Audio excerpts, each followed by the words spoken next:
Do you ever buy new yarn and then drop all the rest of your projects just to use that new stuff? Well, that's me today. If that's also what you're feeling, grab a cozy drink, grab your new yarn, and let's hop right into the project that I am going to start now. If you're new here, welcome, and if you're a returning viewer, welcome back. My name is Deep, and on this page I share all of my hobbies, and today we're going to be focusing on knitting. So if you watched my video of my yarn haul from my local yarn shop, I'm obsessed. I love this. So in case you didn't, this is Rowan Kidsilk Haze, and this is Estelle double knit. I am going to be making the Stay Toasty Scarf by Veronica Lindbergh, and I was going to hop into, working on my lovely Prospect pullover, but I can't. This is just screaming to me. So let's cake up this hank and let's get going with this pattern.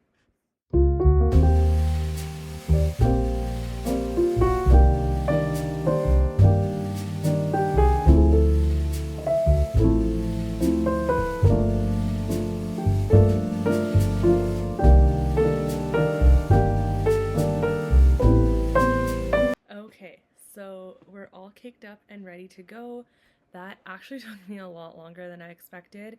It turns out that my setup for my Swift and my winder are not the best because I don't have enough tension between the two in order to just let it keep going and just keep winding. So what I had to do was just unravel a little bit from the Swift, like just pull it and spin that, let it pool a little bit like on the floor, the yarn, and then I could use the winder and crank it up and start getting this ball made. But we're all caked up and we are ready to go. I'm just gonna work this one straight from like the little donut. I'm gonna start off, so grab your project, grab a drink, and let's get knitting. One quick thing before I start. If you see me looking in like weird directions, it's because I am looking at the pattern on my laptop screen right behind, and my camera window is just going to be hidden. So just a little alert there for you.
Okay, so I only had to frog once because I messed up the I-cord edge a little bit, but this is what the section called the start of the scarf looks like.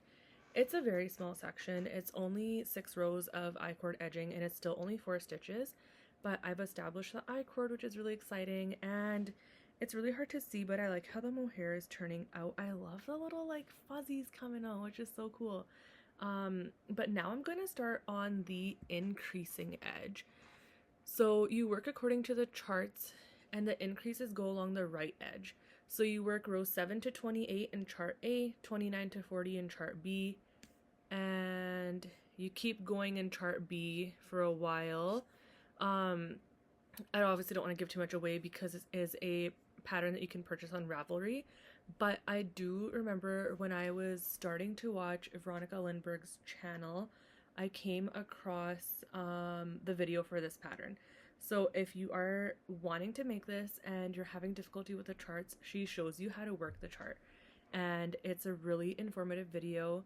I like how it's not too long. It's like the perfect length, and she just goes through only what you need to know. You don't get extra confused or anything else. So I am gonna work the chart for a couple of rows and I'll meet you in a little bit. Hi everybody, welcome back. So I am officially done chart A. So this is like where we're at right now. It's not very big, but it did take me a while and I had to frog a few times. My mistake was that I was just reading the chart, like I wasn't going like back and forth, like zigzagging. I just kept reading one way in one direction. So I ended up with this like really odd part of my I-cord edging, and I've done I-cord edging before, and I'm like, why is this turning out like lopsided? And I'm never working these 2 stitches on this side. So then I went on to her video tutorial, and like right when she started talking about row 5, or row 7 is where this starts. Row 7. She was like, yeah, so we're gonna work this as follows, and she starts knitting. And before she even went to row 8, I was like, aha, light bulb moment. I did not go zigzag. So like I was just reading from the wrong side the whole time. That's why 2 of my stitches were never worked. And they were like all the way down here the last time they were worked. And it was a really weird shape. But now we're on track. We're getting there. And I am going to go back to the video for chart B because there's like a certain portion that you're supposed to repeat. And I just need clarification. But so far, so good. And I love like the fuzzy, you can see like the little fuzzy mohair texture. I am loving how this looks, and it is so soft, and I already know it's gonna be so warm. But I will meet you back when I am done chart B, or like in the process of being done chart B.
been a few days since we last chatted about my progress on the Stay Toasty Scarf. So I am completely done the increasing edge here. I have actually started to work on the decreasing edge a little bit. But so far, she looks gorgeous. I love how this feels on my skin. I can't put it up against myself too much because I actually just got back from getting a facial done like 2-ish hours ago. So I don't want to ruin anything, but this is what we're looking like. I love this pattern. The texture is gorgeous. And actually, I think I showed you the wrong side. So this is the right side. And then this is our wrong side. But it is almost fully reversible is what Veronica Lindbergh says in her, I think it's in one of her vlogs. But she says it's almost fully reversible. Like these lines right here just show up as like a double when you're looking on the wrong side. But other than that, it is so great. It is perfect. And it's honestly worked up pretty quickly. Using a DK weight yarn and I'm using a strand of mohair. It is taking a little bit longer, but I think that's also because I haven't been able to just like sit down and knit and like shut everything else off. Having a little baby definitely makes those sit down and knit sessions a little bit more difficult. But yeah, I think this has been great so far. The decreasing edge is just starting. So you're getting in this pattern 4 different charts. You do like this beginning section without a chart, then you work one chart for building up part of this. And then you start working the increasing chart, and then you work the decreasing chart, and then your last chart to end off this part on the opposite side. I think it's probably about like this long.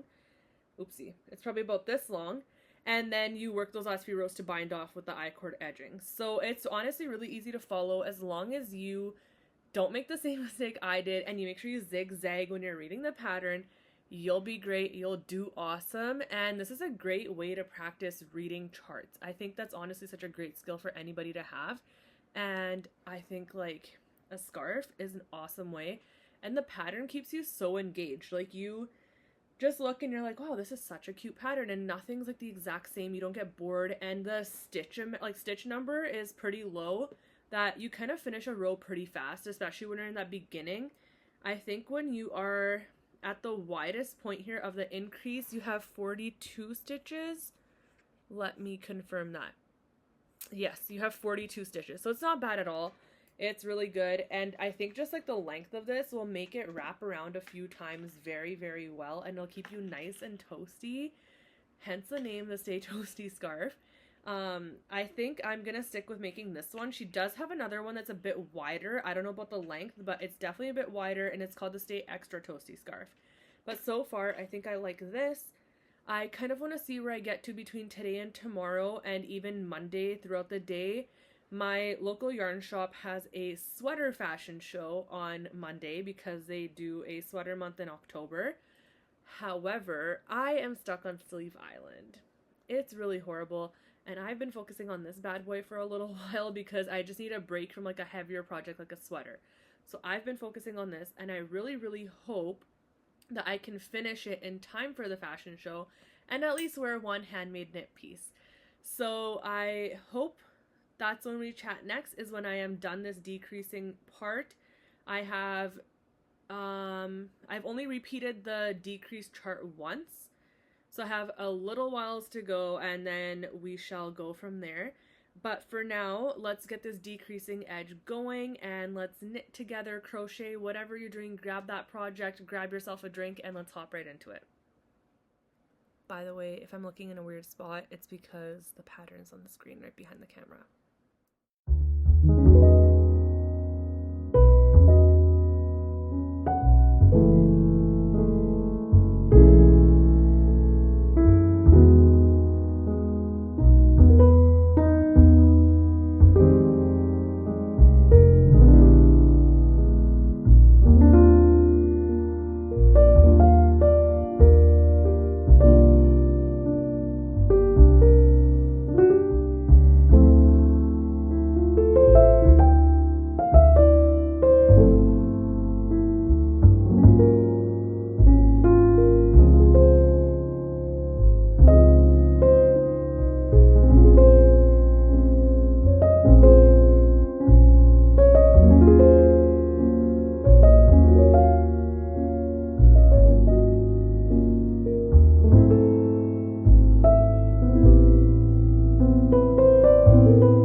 just a couple more days later than when I last saw you, and we are all done the scarf. So this is what the right side looks like, and then this is what the wrong side looks like. The designer calls it fully reversible, and I agree. Like, the only difference really is you can see like two of these lines, whereas on the actual right side it's only like one of this line that's sticking up, but over here it's just a double, and I think that just makes a gorgeous effect. I think it is a beautiful scarf. I've worn it 2 times now, I believe, and it is so soft, so snuggly, and I just think it is absolutely perfect. I think we'll jump into a quick little pattern review and yarn review, and then I will pop in some photos of how I styled this at the end. So, pattern review, it was amazing, very well written, easy to follow. I think for me, the only reason I would not rate it as a beginner pattern is because it does have some charts included. So you work off of some written instructions, work the first chart once, repeat the second chart, repeat the third chart, and then you work the last chart just once, and then you do the written instructions for bind off. So I think the written instructions are super duper clear. Any beginner can go from there, but if you are wanting to kind of make something, learn charts and stuff, I would practice something a teensy bit easier and then go on to this. Not to say that this isn't easy. I just think because charts are involved, it's a little bit more of like an advanced beginner in my personal opinion. The pattern is quite easy to grasp when you are kind of like in the rhythm of working.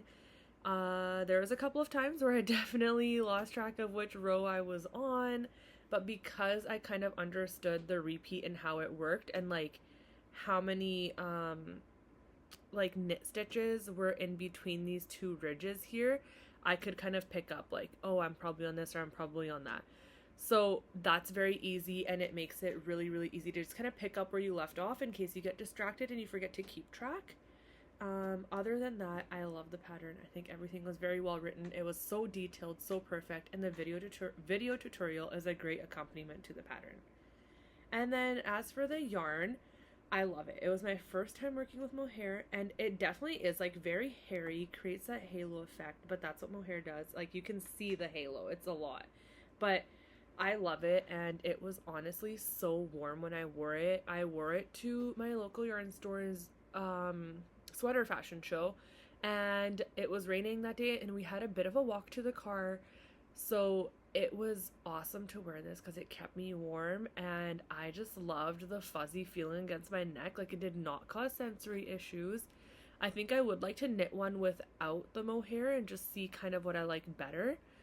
Another thing I noticed is you can kind of see, yeah, it's pretty evident. It looks kind of like a marbled effect. Like, you can see like the light pink from the mohair.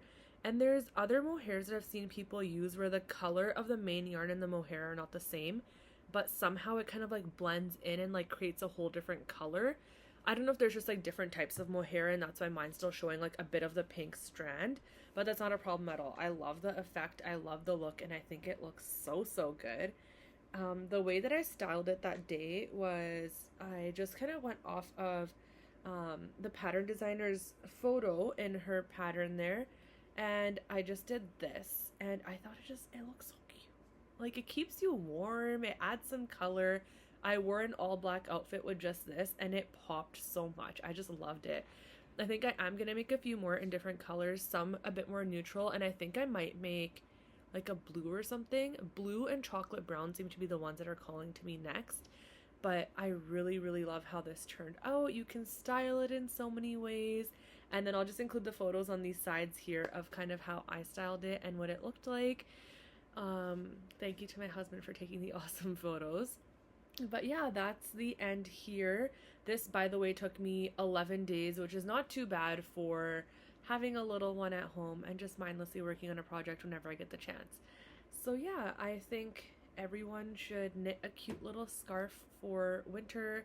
It has a bit more texture. It's a little bit more interesting to keep knitting through rather than just doing a stockinette or a garter stitch. And I think everyone should just try it out. I really love the pattern, and I was so glad to work through it with you guys as well. Thank you all again for coming along with me while I knit this awesome scarf. I will definitely be taking you along with me for another project in the near future. Just keep your eyes peeled on the channel and subscribe if you haven't already. And if you already have, thank you so much. It means a lot. And I will see you all next time. Take care. Bye.